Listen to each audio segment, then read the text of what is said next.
right, put your leg back in your pants. Here we go.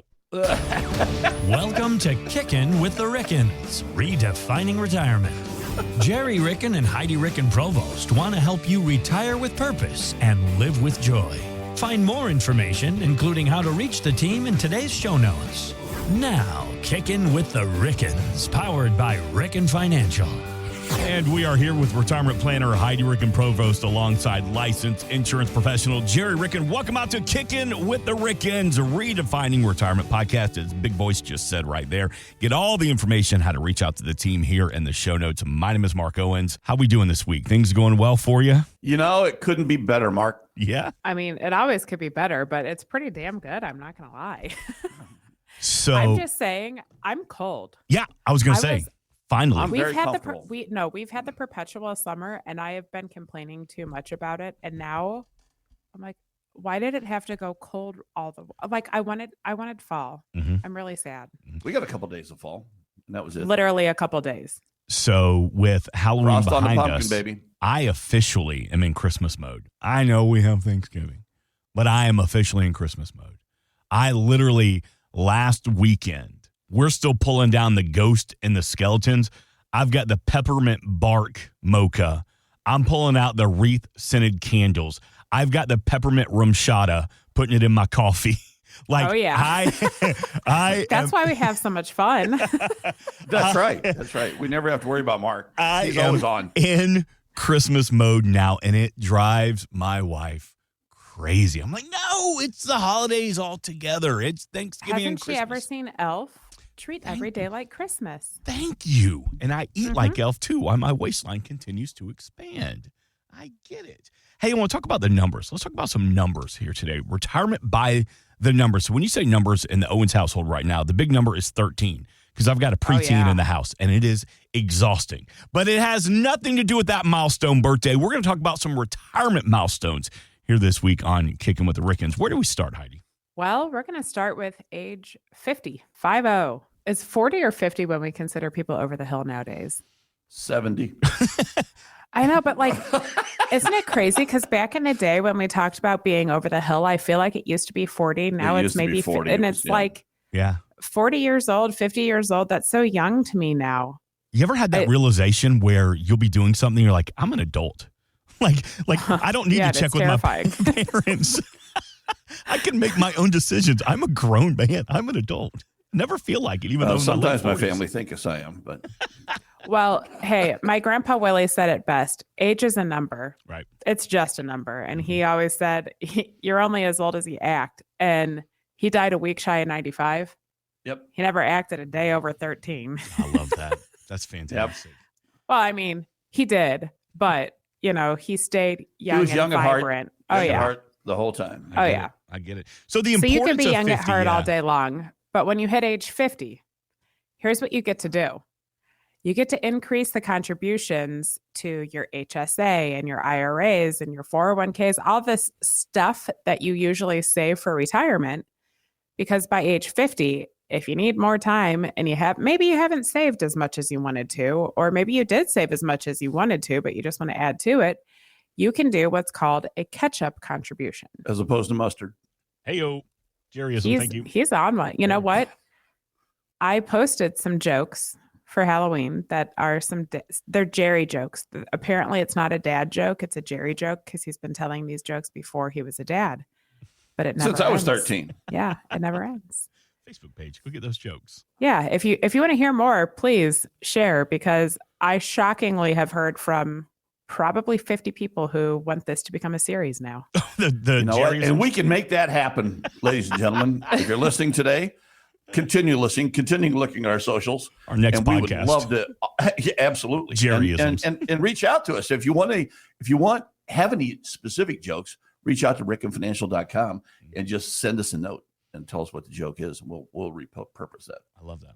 Oh, yeah. It's like we do SIBS camp every summer for the super important brothers and sisters of kids with cancer. And when we're out at camp, we're around this campfire and the kids can tell jokes all day long. And Dad loves it because most of the jokes that the kids end up telling are something he'd be telling too. Oh, my gosh. It's awesome. It's awesome. Oh, yeah. Tremendous. So if you want to hear a joke, send it our way. But, all joking aside, age 50, you can catch up and contribute more into your retirement funds and into that HSA. And we would encourage you to do so. Mm-hmm. We would always encourage you to do so and just make sure that you're catching up in the right kind of contribution as well. And at the end of the day, you can be catching up into traditional funds, those traditional IRAs, 401ks, those things that you might get a small tax break by doing the contribution in that year. Is that in the best interest for you? It may or may not be. So reach out to us and let's take a look at that because, we're going to have to pay the tax at some point in time and we probably shouldn't be kicking it down the can. But everyone's going to have a different answer for whether that makes sense or not. And then you're going to hit age 55. And what happens then, Gerry? Well, you can access your 401k money if you retire without actually the 10% penalty. And people don't really realize that is out there. But it's an exception out there that is, for those who are fortunate enough to retire at that point in time, that can work for you. And a lot of the rest of us tend to wait till at least age 59 and a half because that's when most of us are aware that there's that no early withdrawal penalty once you hit age 59 and a half. So if you're going to take some money out of your 401ks, your IRAs, whatnot, 59 and a half is typically when there's no penalty associated with it. Otherwise, you're paying a 10% tax penalty before that. On top of the tax that you have to income pay. tax. I mean, that can be heinous for you.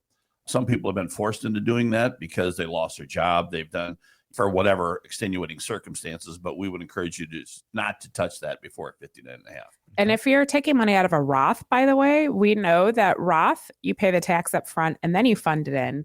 And when the money comes out, it's going to be tax-free. But if you take it out before age 59 and a half, that growth in your Roth can become taxable. So that's why 59 and a half is an important number there when it comes to withdrawals. But 59 and a half is also an important number if you're still working and maybe, you're thinking a little bit stronger about the day that you're going to walk away and retire, and you want a little bit more access with your 401k or your employer-sponsored plan. It might be a TSP or a 403b or, any employer-sponsored plan where you're sticking money away for your retirement. Well, if you want access to investments that the plan itself doesn't have, when you hit age 59 and a half, you can do what's called an in-service withdrawal. So you're continuing to work, but you can take control of those funds and turn them into IRAs or Roth IRAs and have access to pretty much any investment in the world that you'd like to tie it to. And the plan has to allow for that early withdrawal, that in-service withdrawal. So just reach out to us. We can reach out to your plan with you and find out what your options are. But that certainly is a tremendous option for people who want to be more diversified than their current plan allows. Okay. The next age we'd like to talk about is 62. Now, why do we talk about 62? Well, 62 is the earliest that you can receive your Social Security benefits, your retirement benefits for Social Security. You've been paying in all these years and years and years and years, and 62 is the earliest in which you can withdraw those. So that's something that, some people say, I want to draw it at 62, then they don't realize there are other rules out there. If you're continuing to work, that may not be the best thing. So if you have any idea about what that really means and whether or not you should do that, you should probably reach out to Ricken Financial at rickenfinancial.com. Well, here's the other thing. At age 62, if you're going to turn on that benefit, some people in the back of their minds think, I want to turn it on as soon as possible because I'm going to get the most out of the system. Mm-hmm. Let's run those numbers for you and show you how to get the most out of the system, because it probably will not occur if you turn on those benefits at age 62. Right. Because you paid in your entire working career, with the exception of 1 year. We were all allowed 1 year where we didn't pay on our Social Security taxes, but our employer actually paid it in. So when you see your statements, you'll see that there's a difference between what your employer paid in and what you paid in. But when you look at that, it needs to make economic sense for you as an individual, and if you're married, for you as a couple. Mm-hmm. Do not forget that. And there's another age. These two are going to go hand in hand, actually. A lot of people wait till age 65 to retire. So 65 should be the next one because that's when you're eligible for Medicare. And for those of us who get confused sometimes, listen, it's alphabet soup. You listen to all this stuff, Medicare, Medicaid, we get confused on it. Medicare is the health insurance provided by the government that steps in. All you have to do is be age 65 to be eligible for it. And then you typically need a supplement of some sort or an advantage plan as well to have full coverage health care. But I'm saying, some people wait till age 65 for one reason to retire with the health insurance that they desire in the form of Medicare. Age 63 and a half is also an important number because if you want to walk away before age 65, but you don't want to be worried about that health insurance and how you're going to cover it and everything, and right now you have health insurance through your employer, you can retire at age 63 and a half, and for 18 months, you can carry COBRA. So you can pay for your health coverage from your employer, even though you're retired and not working for them anymore. And then when age 65 kicks in, so does Medicare. Mm-hmm. So, just a little food for thought there. And COBRA is the continuation of your health insurance benefits. That's what COBRA is. COBRA, you hear a lot of negative things about COBRA. A lot of people say that COBRA is incredibly expensive. But how does COBRA affect retirees, especially when it comes to Medicare or Medicaid? Is it something worth taking advantage of, looking more into? Because you just hear you lose your job, go get COBRA. It's really expensive. What say you? Well, when you're on the precipice of retirement and you walk away from your career at 63 and a half and you don't have COBRA, mm-hmm. Just food for thought, Medicare or health insurance premiums at that point in time are at least $1,000 per person each month. So if you could carry and that's for subpar coverage.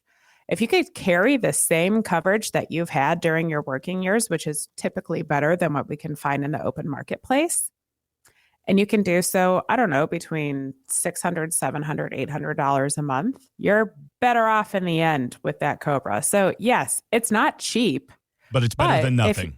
It's better than nothing, and it's typically better than what's in the open market because it's also going to cover your needs. And we never want someone to have to retire early and not be able to have access to their same doctors and have to change them or their medications and all that kind of stuff too. So it gives you the opportunity to carry that for 18 months. Okay, very good. Thank you. Mm-hmm. You're welcome. So 67 is full retirement age. When we talk about full retirement age, we're talking about the Social Security Administration, their full retirement age. The full retirement age simply means that is the age in which the Social Security Administration, if you're born in 1960 or after, but if you're born before 1960, it ratchets down for 2 months for every year before 1960. But let's talk about those of you who are born in 1960 or after.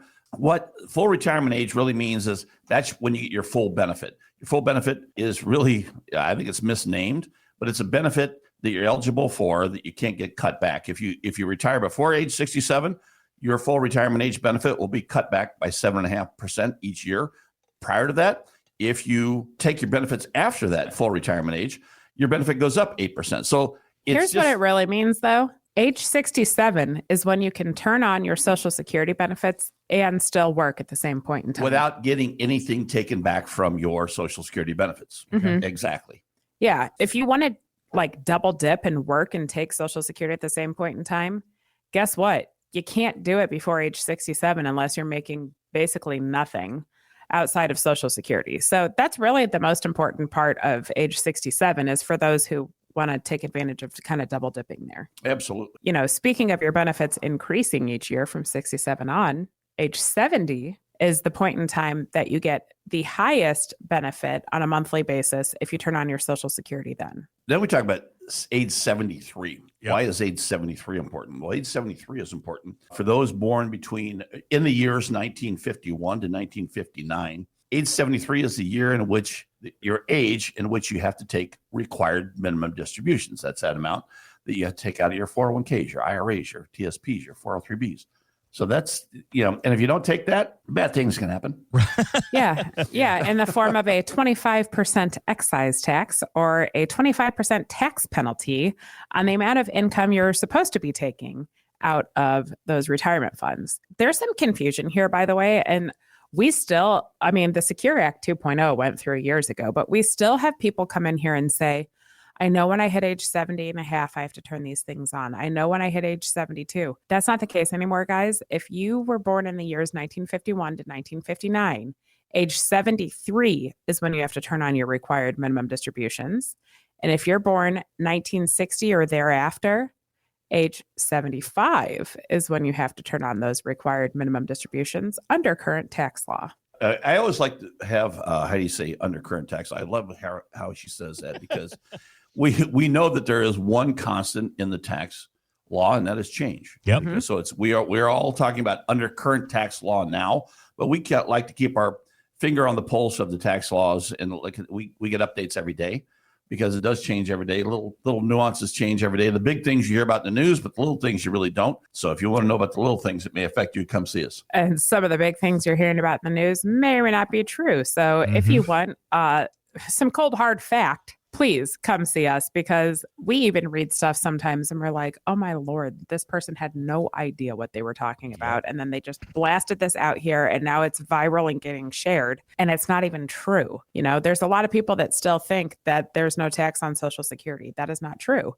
We'd love to go through all these numbers with you. There is no fake news at Ricken Financial.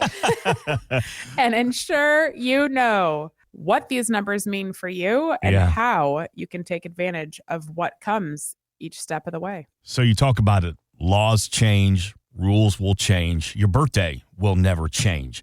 So as we're talking about retirement by the numbers here this week on Kicking with the Rickens, I mean, some of those milestone birthdays, 73, 75 with your RMDs, the age of 70, the highest benefits possible for retirement. 67, is that going to be your full retirement age? Medicare at 65, Social Security benefits at 62, 59 and a half is a big day. 55, talking about your 401k, the age of 50 and your catch-up contributions, and I relish the information that you have given me here today. Relish? But I've been sitting on that one. You can't hear my eye roll. I've been sitting on that one for like 15 minutes now. Come on. Oh, I love it. All right, a lot of great information here as we talk about retirement by the numbers. Thank you so much for this great information, Heidi, Ricken, Provost, and Gerry, Ricken. We invite you to get more. Reach out to the team at any time. You can find all that information here in the show notes. Of course, it's rickenfinancial.com, 314-207-6211. Thank you for subscribing, and thank you for streaming this week's Kickin' with the Rickens. But before we get out of here, Heidi, Gerry, take us home. Every day is a holiday. Life is short. Laugh hard. This has been Kickin' with the Rickens, redefining retirement.